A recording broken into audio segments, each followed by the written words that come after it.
Hello, in today's video, I'm sharing my most used Sephora products in 2022. Now, unlike my other upcoming Best of 2022 videos, this one includes not only products that I discovered new and fresh over the past year, but also products that have been in my life a really long time that I reach for the most day in and day out in 2022. I'm sure I left out some products that could have been in this video. I went about it kind of word association style, and these are the products that came to mind first, so that's what I ended up with. I love doing these end of the year videos and kind of summarizing how the year went, which products made the biggest impressions on me, as well as the ones that didn't. I do a worst of 2022 video too, which is always fun. Welcome back to my channel. Welcome if you're new. Let's go ahead and get into these Sephora products that I use the most over the past year. I have all types of beauty products to share with you today: makeup, skincare, hair products, and fragrance.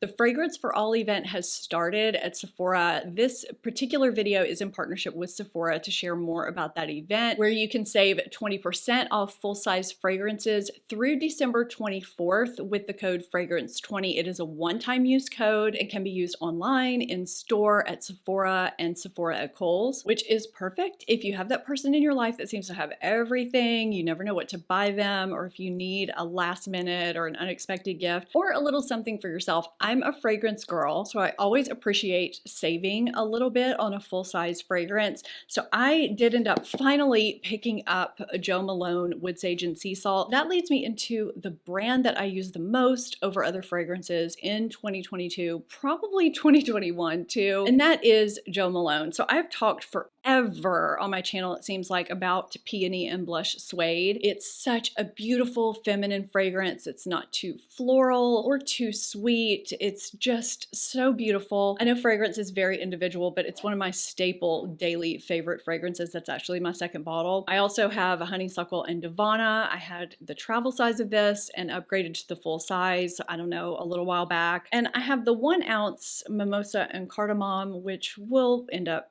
full size at some point once this dwindles down. I had gotten a sampler set from Sephora a while back, which had several scents this size in it, and it had Wood Sage and Sea Salt, and I kept swearing I was going to buy a full size, and I kept not doing it. Well, I finally did it, and I'm so glad. This scent is unisex, which sometimes I don't do well with. Sometimes I feel like they smell a little bit too masculine. This works really, really well on me. I've smelled this on other people without knowing what it was. I've complimented them on their fragrance. It turned out to be this. It's got amber and sea salt and some green in it. It's just a really nice, I would say, giftable fragrance, and I do appreciate that they are giftable right away if you don't even want to wrap a gift. So while the other products in this video are individual products for the most part, I switch up my fragrance so much day in and day out. This is more brand focused, but this is one brand that stands out to me. I love their scents, and they have so many to choose from. If you are looking at a fragrance, I do have several recommendations that I've picked up recently that I really love. I'll put those in the description box down below if you want some extra suggestions for others that I enjoy as well. So you can take advantage of the Sephora Fragrance for All event, which is running through December 24th. There's one under eye concealer corrector combination that I've used more than any other over this past year. It just works really well for my dry textured under eyes and dark circles. The concealer that I reach for the most day in, day out. I just think it's fantastic for looking like skin, feeling lightweight, and remaining flattering under my eyes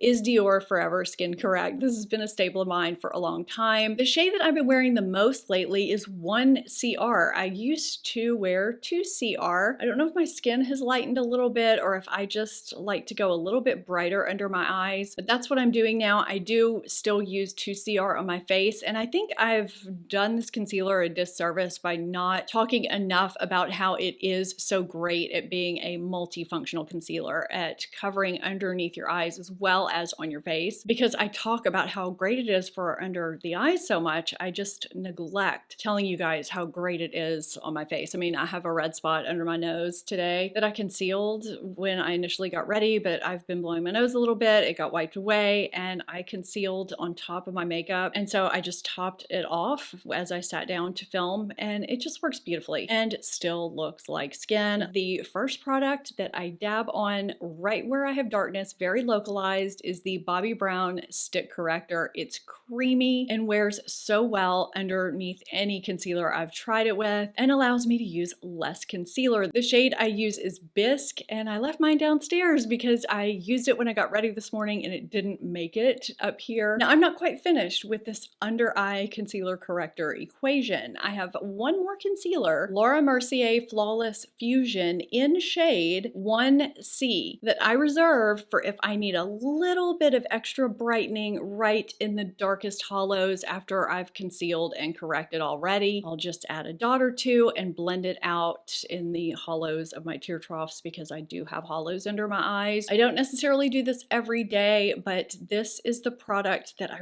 really like for doing that. I don't know why, it just works really well for me. And sometimes I think on camera you can see a little bit more of my hollows than you actually see in real life. Gotta love the camera. So day in, day out, these 3 concealing under eye products have just been my go-tos the most. I know when it comes to foundation, I'm a broken record with Dior Backstage. Of course, if you're new to me, you may have never heard me talk about it. So I do want to mention some very quick things about why I love this so much and why so many makeup artists reach for it. It is so versatile in terms of coverage and finish. It really takes on whatever primer finish you wear underneath it so well. If I'm wearing a matte primer, it stays more matte. If I'm wearing a glowy primer, it's more glowy. If I'm not wearing a primer, my skin just looks natural. This is one of the most skin-like foundations out there. No matter how much you build it, I can go from sheer to almost medium full, and it just melds into your skin and stays looking like skin. It evens everything out and blurs pores. It's easy to work with. It gives you time to blend it out before it sets, and it lasts all day. I live in a very hot and humid climate, and for me to say a foundation lasts all day is a pretty big deal. And now when you're looking at the price point, you're getting 1.6 ounces in this bottle. So you're getting more than you do with a regular foundation, which is typically 1 ounce. Now the shade that I'm wearing this time of year is 2N. In the spring and summer, I'm typically 2.5. And I do keep both shades on hand because I use this foundation so much, whether it's alone or mixed into other foundations. It mixes well. I kind of take whatever the foundation I'm wearing that day is lacking or whatever I want to add to it, if that makes sense. Say it's Estee Lauder Double Wear, which is a thicker foundation that sets really quickly, and maybe I want to thin it out a little bit. I want my coverage to be just a little bit less. I will do half and half. It's such a great combination that still lasts all day and looks a little more skin-like with the Dior. Now the foundation I have on today is Sephora Best Skin Ever. The shade I have is 25N.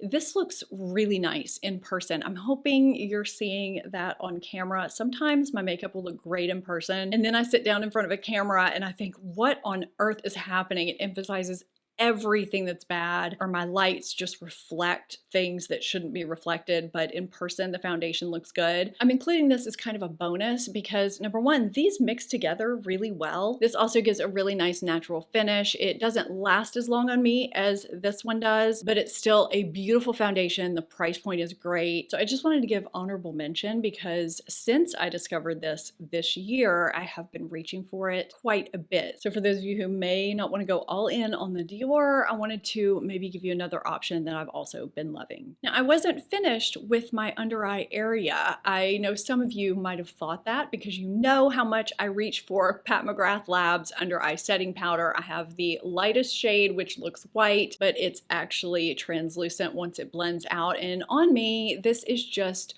so flattering at setting my under eye area and not emphasizing dryness, not emphasizing texture. It's a very finely milled sheer powder. This is my second one. And now that I think about it, every single product I've talked about so far, I have repurchased, whether it's a different shade, a different varietal, or have just repurchased the product entirely because I've run out. I set my under eyes with other powders sometimes, but this is the one I reach for the most. It never fails me. I know everyone is individual when it comes to our skin and what works for us under our eyes, on our face, whatever it may be. For me, this is just my no-fail under eye powder. I use others, but this is my go-to. Staying with powder, my face setting powder that I've used the most in 2022, I'm trying to kind of shake it so you can see how much I've used. Let's flatten it out a little bit. So I have this much left of the Huda Beauty setting powder. The shade that I have is Pound Cake. I find this to be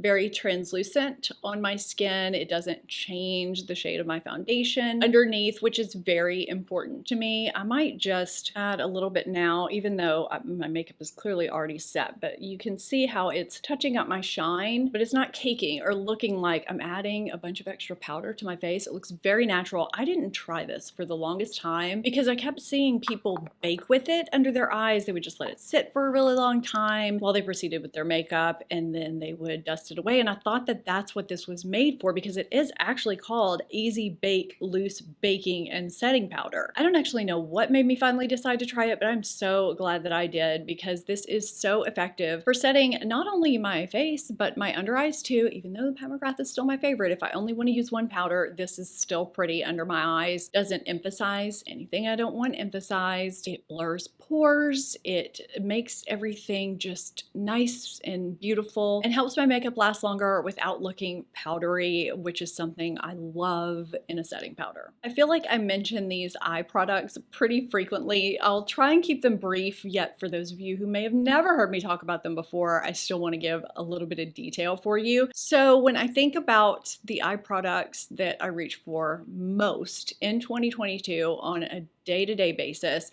Laura Mercier Caviar 6 came to mind. I know I've talked about these a ton, how I use them not just for one and done shades on my lid, but I'll also blend shades together. They blend really beautifully alone or with themselves, or even with powder shadow. They're really nice to work with, and they're flattering in that they don't dry down and get all wrinkly and dry looking, which is especially great if you have dry or mature eyelids. There are tons of shades to choose from: mattes, shimmers, metallics. I really don't think it matters what shade you get. I also line with these very frequently. The shades Cocoa and whatever the black shade is, I'm blanking out, and I left it downstairs. Plum is another really nice shade if you don't want black or brown to line with. I could go on and on about shades. I'm just gonna take the shade Khaki as an example on the back of my hand. Do you see how that just glided on, zero effort? I was barely pressing. You probably couldn't tell that. Now, if I don't touch this, this will set down. I will need makeup remover, but it doesn't change texture as it dries. But what I love too is that I have time to blend it out and work with it if I really want to before it sets down. So you can leave these pretty opaque, or you can make them a little more sheer. That's one reason why I like to line with them, because I can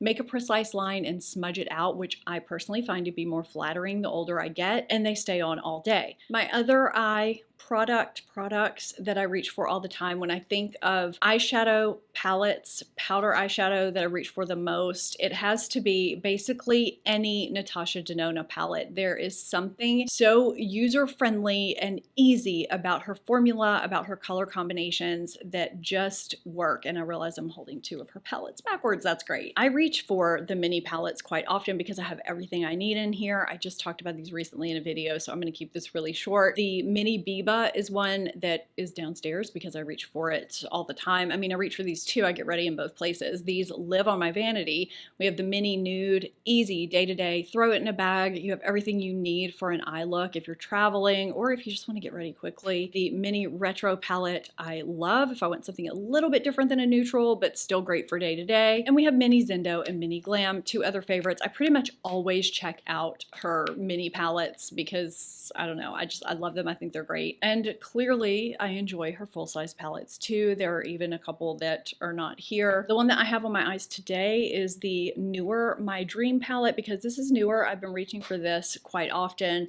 The Retro Glam that came out recently. I would say my two most used, consistently most used larger palettes from her are the Biba palette, which is a really nice universal neutral palette. You kind of get a little bit of everything in here, and her Glam palette, which I left downstairs. I thought I was so prepared for this video, and as I'm filming, I'm realizing how much I left downstairs, but that does tell you that I use it on a regular basis. And I left it down there because I do use it on a day-to-day basis, but I also use it for special event makeup, and we had a party the other night, and that's what I wore. Chances are when there's a new palette launch from Natasha Denona, I will check it out to see if the color story works for me, because I just love how easy her shadows are to work with. And I am at a point in my life where I don't want to take 1,000 years to blend out eyeshadow. I love the various formulas that she includes in her palettes. I love the way they apply, blend out, wear throughout the day, look on my lids, just everything. They're basically no-fail palettes, which is also kind of what we have in this video, no-fail products. We're talking about eyes now, and this is a product that I discovered new this past year that I have been using so much since I discovered it. I had to put it in this video, and it will be showing up in my best of 2022, my overall video as well, because I know some people are gonna watch this, some people are gonna watch that, and I love this so much. This is the Tartelette tubing mascara. I have difficult lashes. They are invisible if I don't curl them and put mascara on them. They're stick straight, kind of sparse and thin. And when I find a mascara that gives me really great volume and length, is black and doesn't flake or smudge, it stands out to me, and this is one of those mascaras. Now, depending on how much I build it, it may or may not hold my curl as curled as I like it. So if I do more of an everyday volume type of thing, I don't need to use waterproof mascara to hold my curl. Sometimes I do need to go in with just a light layer, very, very light layer, just to hold that curl before I go in with regular mascara. This is a tubing formula though, so a lot of times they will hold curl without needing to do that. Now, if I really build it for nighttime, which this does so well, it keeps the curve, but it can weigh it down just a little bit. So sometimes I'll layer. I think if my eyes were more almond shaped and less turned down, I probably wouldn't have to do that. So it may depend on your eye shape. Almost every time I wear this mascara, somebody asks me what mascara I have on, and it's always this. I do have it on today. I didn't build it up to max thickness or anything, but a lot of times in videos, I really struggle with having my lashes to where they can be seen, because everything can look so washed out and a little bit smaller, and I feel like you can still see my lashes, which is good, but in person, this, I just love it. I think this is going to come as kind of a surprise to most of you, because I've shared other products of this type before as being my holy grails for a specific reason. So when I think of brow pencils and how I prefer them, they're typically micro-tipped dash-shaped pencils, because they're flat and skinny and they mimic brow hairs really nicely. And I have a couple that I would say are holy grail status. Well, this is Benefit Precisely My Brow. The shade that I have in my brows today is 3.5. When I was thinking about this video, I realized how much I use this. I have gone through so many of these, and I've never really thought about why until this video came along. So this is just your typical small round tipped pencil. There's no micro dash shape going on here, but I think the ease with which this applies the pigment to my brows, and the fact that I really don't have to think about which way the pencil is rotated as well, it just makes it so easy to use on a daily basis. So I can go in with a lighter hand, a lighter stroke. If I want a little bit thicker, a little bit heavier, it's very customizable. It's not waxy at all. And sometimes I find if it's not looking super natural, if I maybe use too heavy of a hand, when I go through with the spoolie after, it looks completely natural. Now don't get me wrong, my Holy Grail brow pencils are still those micro dash shaped brow pencils for when I want my brows to look super natural and I don't want to take the time to use a brow pen. But on a day-to-day basis, this suits me just fine, and I really have been using this so much this past year. It's kind of funny, actually. This has become a day-to-day use product. Before I tell you what's been on my lips throughout this video, quickly leave me your guess in the comments. Just the product. You don't have to leave the shade or anything. I just want to know what you think has been on my lips. I know some of you are going to guess right because I've talked about these so much. Okay, make your guess. I can't wait to see what they are in the comments. Okay, did you guess? And was it right? Did you guess the Tarte Maracuja Juicy Lip? So the shade that I have on is Rose. This is one of my favorite pinky beige shades.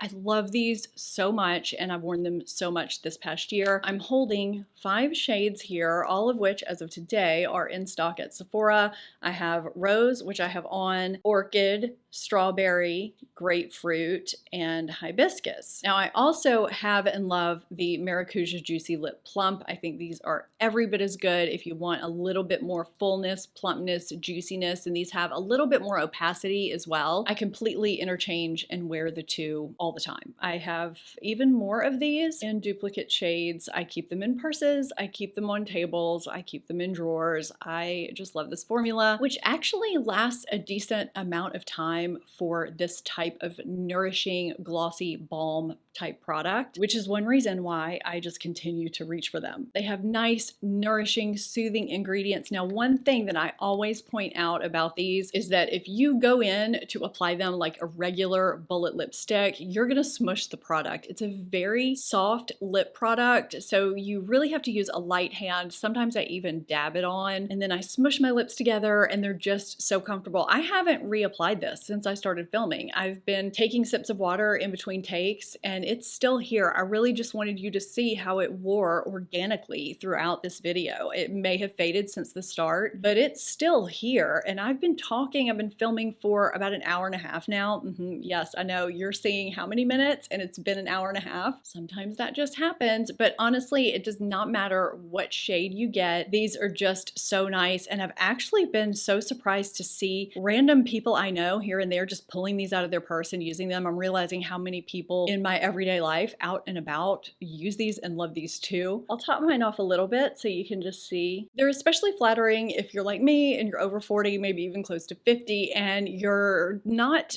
feeling that great about your lip situation. I don't have lip fillers yet. I haven't gone that route. I'm noticing less fullness year after year, month after month, more lines, and these just help flatter your lips so much more while making them feel good. They're not sticky. To me, these are a combination of a bullet lipstick, a creamy bullet lipstick, and a balm done in the most perfect way. Many of you already knew the Tatcha Rice Wash Cleanser was gonna be in this video. This is my staple, holy grail favorite cleanser. Do I use others? Yes, but this one stays with me. I always replace it when I run out. Others may rotate and come and go, but this will always live either by my sink or in my shower, one or the other. It works so well for my combination skin that can get oily in the center, the T-zone area, and stays pretty normal around the perimeter, and sometimes can get dry around that area in the colder months. This is a pH neutral soft cream cleanser that has rice and hyaluronic acid. It cleanses while not stripping my skin, keeping it very balanced. There's something about the texture that cleanses thoroughly without stripping. I just love this so much. I feel like this is always going to be in my life. I even keep travel sizes so that I can travel with it. I have used this hands down more than any other face product, except maybe one in 2022 that I'm going to tell you about next. Now, I was never one to use toners because I always found them very stripping, but a few years ago, I tried for the first time Pharmacy Deep Sweep, and it's stayed in my life. So this is the other skincare product that I use most consistently in 2022. Keep in mind my skin type. This is really great. I would say for oily combination skin especially, probably normal. It's alcohol-free. It does not strip my skin whatsoever. It's a 2% BHA toner. It's also got moringa and papaya in it to exfoliate, cleanse, and minimize the look of pores and control oil while not stripping skin. I just love this. It's very refreshing and is something I enjoy using in the morning after I cleanse. I love what it does for my skin, the way it feels. It's an extra step that I never thought I would be taking at this point in my life, but I discovered this and I have not looked back, and I've used it a ton in 2022. probably 2021 and 2020 if it was out then too. There are two hair products in particular that I would say I've used the most consistently throughout 2022 because I've either rotated other products or some products that I'm using consistently now are a little bit newer, so I can't really say I've used them consistently throughout the year, throughout most of the year. The first is one you've heard me talk about many times. That's the theme in this video, right? Ouai Detox Shampoo. This is a clarifying shampoo that I use once a week to get rid of all the grime, oil, dirt, product buildup. It uses apple cider vinegar, but it doesn't smell bad or dry my hair out. It leaves it shiny, which is different from a lot of other detox or clarifying shampoos. It's also got keratin to help strengthen hair, and I think that is one of the reasons why this one stands out to me and why it's worked so well for me. Using it is an enjoyable experience and it's effective. And we all need to be clarifying our hair to get rid of that buildup and gunk so that our hair looks and performs better, especially if you're using dry shampoo. And that leads me to my most used dry shampoo of 2022,